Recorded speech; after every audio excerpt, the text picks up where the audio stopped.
Hey guys, I am back with another video, and a few months ago I posted up a video on my 12 job interview tips.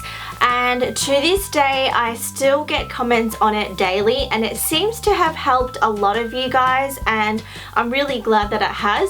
Now, since then, I've had some requests on filming a video on career advice. So I sat down to start thinking about what advice I could give you guys. I quickly came up with 10 tips that I'd like to share with you guys. So this is really, the first 10 things that came to mind when it comes to career advice. Now, a bit of background about me. I am actually 30 years old, unfortunately, so I have had a bit of experience, in the work life, and worked in several places and things like that. So I feel that this video would help you guys if you're just starting up, or even thinking about what career you're going to pursue, or if you're trying to get your foot in the door. This video will be for you guys. Now, if you haven't seen the video on my 12 job interview tips, then I will link that down below, and hopefully that'll help you as well. But let's get started. Started from the bottom, now we're here. So my first piece of advice is to realize that we all need to start from the bottom, or at least most of us do anyway. So what that means is that we need to be realistic when we're looking for job opportunities, that we're looking at job opportunities that are realistic within our existing skill set and work experience. So just because you're studying or you've got a degree in business doesn't mean you're going to have this amazing cushy job straight away, because we all need to start somewhere, and for most of us that's in junior roles. So just be sure that you're being realistic when you're looking at job opportunities out there. I got bills, I gotta pay. My second tip is to be open-minded. Now, you might have a dream career or a dream job that you want, or a dream industry that you want to work in, and you know exactly what kind of role you want to be in, but you should be open-minded if you're just starting out. So just because you really want to work in fashion, for example, doesn't mean that you should be sort of shutting out every other opportunity that's out there as well, especially if you're just starting off, because this is the beginning of your career journey. So you could start in a similar job in a different industry, and then work your way to where you want to be. Or you might be doing a role that's a little bit different to where you want to be in the future, or what you think you want to do. But be open-minded, because you might have this perception in your mind that the job that you want is going to be this way, but it might not actually be like that in reality. And you might realize later on, when you've had a bit of work experience, that you want to actually do something else. For those sorts of opportunities to present itself, you need to be open-minded. The third thing is to get out of your comfort zone. Now, when you're looking for job opportunities, you might look at certain roles and think, no, that's like, I couldn't do that, or, that's too much out of my comfort zone. But, it's good to push yourself, especially when you're just starting out, because you don't know what your actual capabilities are just yet. As long as those job opportunities are realistic, then I think that it's a great idea to actually push yourself, get out of your comfort zone, and try and do something that you haven't done before. This next tip is really important in my opinion, especially from an employer's point of view, and that is to stick around. So once you've found that job, my advice is to actually stay there for a good amount of time. And there's a couple of reasons why that's a good idea. The first is you want to be able to put it on your resume and show that you were there for a decent amount of time, because it shows you have loyalty to your employer. And also, if you have a resume that's full of different companies that you've worked with, and you've only worked with them for short periods of time, that does not look good. In fact, it looks really bad, and someone who may be looking at your resume may put yours in the bin straight away if they see that, because it shows that you're not going to stick around with them potentially if you're always job hopping. So what I mean by a decent amount of time is at least 12 months. Now, of course, there's going to be times where you get into a job that you absolutely hate, you realize this was a total mistake, this is not for me, and I need to get out, and that's fine if that happens. But I'm talking about roles where, you might get comfortable or you might get bored. I would still recommend that you stay there for at least a year, because you are giving yourself an opportunity to learn everything you can learn as well, and you're probably not going to give yourself that best opportunity if you only stick around for a few months or for a short period of time. So very, very important. Try not to job hop around so often. This is my fight song. Now the next thing is realizing that you don't have to stick to the same career path from start to end. Now we tend to sometimes give ourselves a lot of pressure from, when we're choosing what degree we want to study to, the end result, and we think this is the only path I can take, so I need to make the right decision at this point. And that's not actually true. A lot of people may start off studying one thing, realize that it's not for them, and then start studying something else that's completely different, and that's completely fine.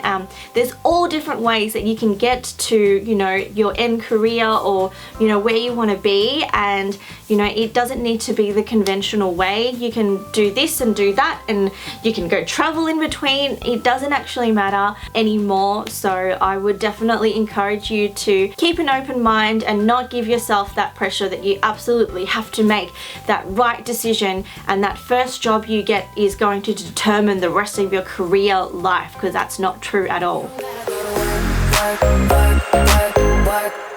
Now, a common problem that I went through myself is that a lot of companies won't hire you if you don't have experience, but it's really difficult to get experience in the first place because companies don't want to hire you because you don't have experience. So it's like this vicious cycle of not being able to get your foot in the door because you don't have work experience in that field. And something that you can do, and something that I did, is to actually seek opportunities to work for free. So basically seek work experience opportunities. And what I did was I looked at where I was working at the time. So I was just working in a regular sales assistant retail role for a fashion company, and so I asked the manager if there would be any opportunities at head office so that I could work at head office and get my foot in the door into the area that I wanted to work in, which was marketing. And that's how I got my work experience in that area, and that's how I then got my real job. So I think that's a really good way to get your foot in the door, because a lot of companies, they might be looking for extra assistance, and if you're offering yourself to give that extra assistance for free, then that's a really good incentive for them to say yes to you. So then you get to gain experience and they get something out of it too. So it's a win-win situation. So what I would do is actually contact companies that you're interested in working for, write some sort of cover letter and attach a resume, and basically let them know that you're offering to work for free. So make sure you have that in your subject heading as well, so that they know that it's not just a regular job application, that you're looking for volunteer work, or you're looking for an internship or something like that. And that is really going to help you get your foot in the door. And what that also shows future employers is that you have initiative and you will work hard to get you where you want to be, because you've offered yourself to work for free. So obviously that means you're pretty serious about it. My next tip is to ask questions, and this is from start to end, from when you apply for a job to when you're actually working in that job. It's really important that you ask questions because it shows that you're interested, it shows that you care. So in your actual job interview, it's really important that you ask questions, and that's one of my tips in my job interview video as well. But then once you've actually started work, you need to not be afraid to ask questions, because the worst thing is if you are unsure and you're too scared to ask the question and then you do it wrong because you didn't ask the question. And that's worse than asking lots of questions. And in fact, most people won't mind if you ask lots of questions, especially if you're just starting out and you're doing things for the first time. People would expect that you ask questions, so don't be afraid. Don't believe me, just watch. Now, one of the questions that I've had is, how do you integrate yourself into a new workplace where you don't know anyone? And that's a really good question, and it's all about getting out of your comfort zone once again. And you might feel more comfortable to not talk to people or to stick to yourself, but what you need to do is actually really put yourself out there, and that means having lunch with your workmates. That's actually a really good and important start, because if you begin this trend where you go on lunch by yourself all the time and you sort of ignore the others that are going on lunch together and things like that, then you sort of set yourself up for being on your own all the time. So you might feel a bit awkward asking to have lunch with someone or with a group that's going together, but you know, they won't mind, and it's a good way to get to know them very quickly as well. So that's one way that you can get started. Another way is if there's social events, be sure to actually go to them. Sometimes, you know, it is easy to not go if you don't really know anyone and you feel like, oh, you know, it's going to be awkward and weird. It might be, but that's how you're going to get to know everyone and integrate yourself into that work community. So yeah, just get out of your comfort zone and just do it. I think that I found myself a cheerleader. Now, it's really important also that you show initiative once you start working. And what I mean by that is basically don't just stick to the bare minimum of what your job role or your job responsibilities are.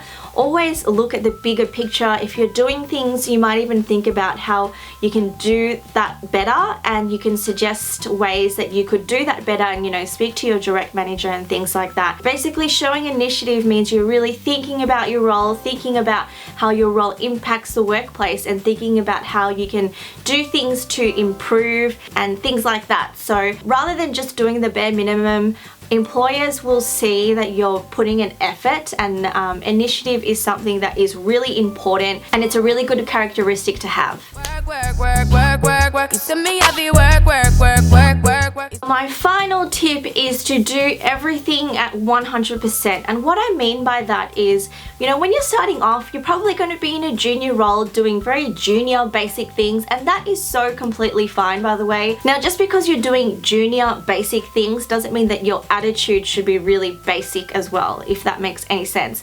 What I mean is, just because you're doing easy things, you should still be doing it at your 100% ability and try to do it in the best way that you possibly can, because your direct manager or whoever you're working with will see that you've put effort into that, and you know, it shows that you care, and it shows that you have potential to do other things. And if you're seeking for opportunities in the future where you will be gaining more responsibilities and be able to challenge yourself, you need to prove to your employer first that you can do those basic things first, and you can do them really well. So just because you're starting off doing junior tasks doesn't mean that it's not important and that you should just be doing it at a mediocre level. Definitely do it at 100%, and they will recognize that. So that's it for my 10 tips on career advice for people who are just starting out in the workforce. I hope this helped. Don't forget to thumbs up if it did and you enjoyed watching. If you have any questions for me, feel free to leave them down below. Don't forget to subscribe to this channel if you haven't already. My husband and I vlog our weekends, so you can watch our weekends, and I'll